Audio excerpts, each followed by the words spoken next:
আর মহাদেব বলে নতুন আজকে একটা ভিডিও স্টার্ট করতে চলেছি। আজকে আছে আমাদের এখানে ভোট, আমরা যাবো আজকে ভোট দিতে। তাই সকাল সকাল উঠে ফ্রেশ হয়ে আমরা চলে যাই এখন ভোট দেওয়ার জন্য।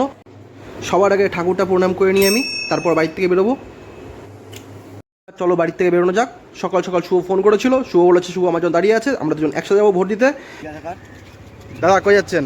ভোট দিতে এক। ঠিক আছে, আমরা সবাই মিলে একসাথে যাচ্ছি ভোট দেওয়ার জন্য। চলো ভোটটা ফটাফট দিয়ে আসি সকাল সকাল, যাতে ভিড়টা না থাকে। শুভ হ্যাঁ, চলো। আমার দেশের নাগরিক।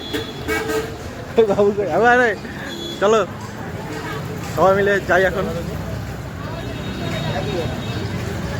শুভ তাহলে ভোটটা দিয়ে আসতে লাগবে তো? ওটা দিয়ে আসতে লাগবে। চলো ভোটটা দিয়ে আসি তাহলে গিয়ে।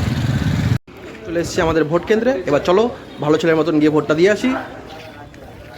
কিছুক্ষণের মধ্যে আমার ভোটটা দেওয়া হয়ে যায়, লাইন ছিল একদম ফাঁকা, এই যে তার প্রমাণ আমার ভোট দেওয়া কমপ্লিট। শুভ চলে আসে, শুভরও ভোট দেওয়া কমপ্লিট, আর আমরা কম্পিটিশন করি কার আঙ্গুলে বেশি কালি পড়েছে। দেওয়া শেষ, এবার আমরা বাড়ি চলে যাই, টাটা।